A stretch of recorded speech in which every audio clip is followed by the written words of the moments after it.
Hey there, my name is Tom McCarthy. I live in Tacoma, Washington, and geez, I guess we got Fort Lewis here in the same county, and it's got the 4th largest Army base in the country. And in the Puget Sound area, over 1,000 students walked out, and you know, it kind of makes you proud. You know, the kids getting up and standing up like that. Now, the interesting thing is, the biggest walkout of all happened at a place called Foster High School. It's in the Tukwila School District. Never heard of Tukwila? Well, neither has anybody else unless you're from there. But at any rate, the Tukwila School District, you know, it's a very, very diverse school district. And in fact, well, 71% of the students in that school district are on the free and reduced lunch program, which is a pretty good indicator of poverty. And it seems that the military recruiters show up every lunch to have their nasty little fishing session. Another organizer, and we have a paper, Justice. It's a socialist paper. And on the back, Democrats over big business. And if you look at the presidential candidates for the Democrats, none of them are going to get us out of Iraq till 2013. Everybody here is going to be graduated by then. We have to keep this campaign going and keep youth against war and racism going as a sustainable thing. So as students are coming up, they're realizing how screwed up this war is, how screwed up the war on terrorism is, how screwed up our government is to ask students to give up their education to go fight wars for no good reason at all. So we have to organize and get on, you know, youth against war and racism, you know, get involved politically, because nothing is going to change from the top. And you can read about it in all the major papers, you can read about it in the small papers. But it's up to us to make that change. So, get involved. So if you want a newspaper, see Ivan. I totally agree. People should educate themselves more about how the Democrats aren't stopping the war, and it's up to us to stop the war.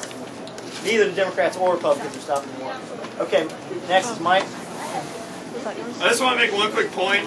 I know that in the face of these administrators, we can think, oh, you know, they're giving us a break, they're doing this and that. They have their procedures, they let us speak for 10 minutes, or what the hell, you know, piece of crumb they threw us, right? But I want to remind everybody that these schools are our schools. They're public institutions, right? They're owned by the students, the teachers, and the public at large. They are fought long and hard to have these institutions, you know? People say, you know what, I don't want my kid getting his arm chopped off in the factory. I want him to go to school, and I want him to have a childhood. It's our duty to defend them by any means necessary, okay?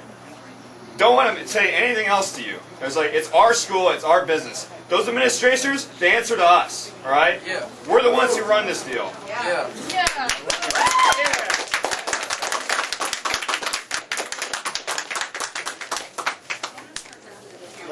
Larry, were you going to speak? Yeah, I wasn't going to say anything that different. I just want to reiterate what Mike said. All of those people in that room, they work for you. If the cops who are standing back there trying to look menacing, you don't like what they're doing, you make them stop because they work for you. You need to know that the teachers are still forbidden to tell you what's going on. So you need to make sure that you know what's going on. You need to ask a lot of questions. You need to make it easier for them because they should be able to tell you. They can't even talk to each other about what they're going through, which is ridiculous. So you are the ones who have the power to keep the pressure on and to keep up on what they're trying to do to them, because once they're done trying to do it to them, they're going to try to do it to you all. Stay strong. Absolutely. We need to decide if we want to have a meeting, demand a meeting in 48 hours or at the next school board meeting. So I'm just going to throw that out there for people to think about so we can discuss that and try and come to a decision. And then maybe go in and put that demand to them. Tell them, before we all leave tonight, I want to go back in there and say, we want a meeting in, whether it's 48 hours or 2 weeks, before we dissipate our energy. So let's throw that out for people to comment on that, hopefully. Go ahead. I was just saying that during school we can get things going too. Because like today, I made a bunch of copies of flyers and I was handing them out today and talking to people. And you know, I had the security guards come up to me and say, you can get suspended for that. And I just kind of said, okay, here, have a flyer. I mean, it's my school, not yours. I mean, I'm sorry that You know, I'm trying to call Brennicop, and you're the one who got stuck here watching us eat lunch. But this is my school, not yours. And he's like, the day I come into geometry and see him sitting there with an 8-subject notebook and a backpack full of textbooks, then they can tell us how to run.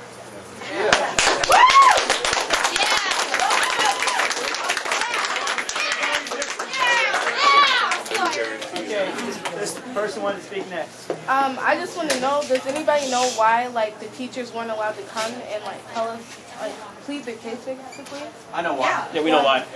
It's a tactic they're using to divide teachers. They don't Right. want them to communicate with each other. Or See, with the thing you is, all. if I wanted to stop you all from having this meeting, I'd single somebody out and say, you got to get out of here. And then I'd start doing it with everybody.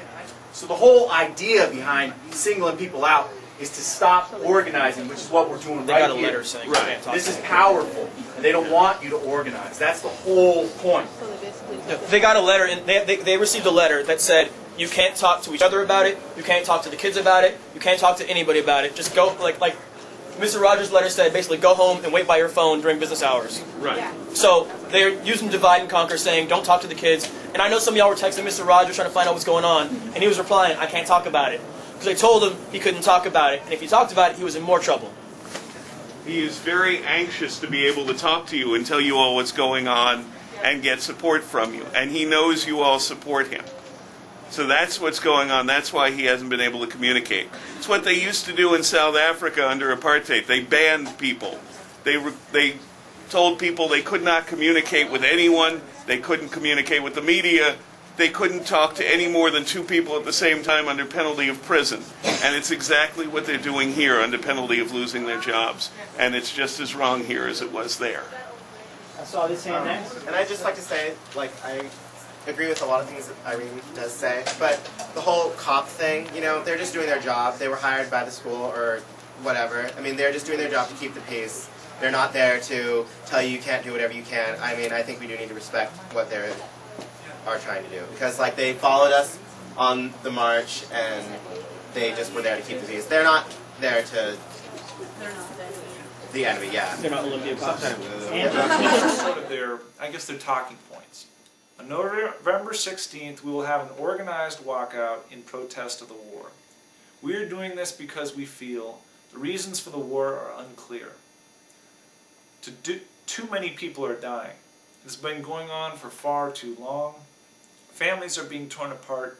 As a result of this war, low-income minorities are being targeted for recruitment. Kind of a pretty important point at a place like Foster High School.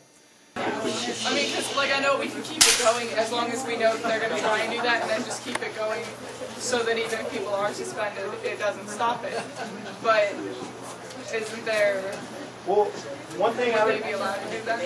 All right, go ahead, Alfred. You have the freedom of press, but don't put anything on the walls. You can hand stuff out, fine, that's fine. You can hand stuff out, flyers, brochures, whatever. But don't post anything on the walls, because that's what you will get reprimanded for. You know, I'm about to start up, you know, a socialist alternative at our school. And I'd just like to say, I mean, the moment of decay is when you guys stop fighting, when you guys give up. So what if a couple students get suspended? I mean, if you just let it at that, that's all it's ever going to be. And it's just going to be something that's forgotten in, you know, everyone's mind. If you keep fighting it, that is when you're going to make the biggest difference. You can't give up. So, yeah. On that...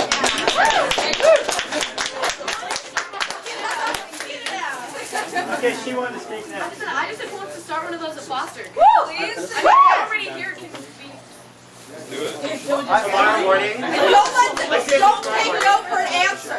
Don't take no for an answer. Can we make... Do you guys want to make an agreement? To, like, I really agree, and I feel one of the strongest things if the students inside school, if y'all keep organizing, we'll work with you from the outside, but y'all got to work on the inside. Together, we're strong. And so maybe can you start organizing every lunch period, or after? When would be the best time to start having meetings? Like daily meetings or weekly meetings? I think daily meetings would be good. After school, we're all going to do business. There's different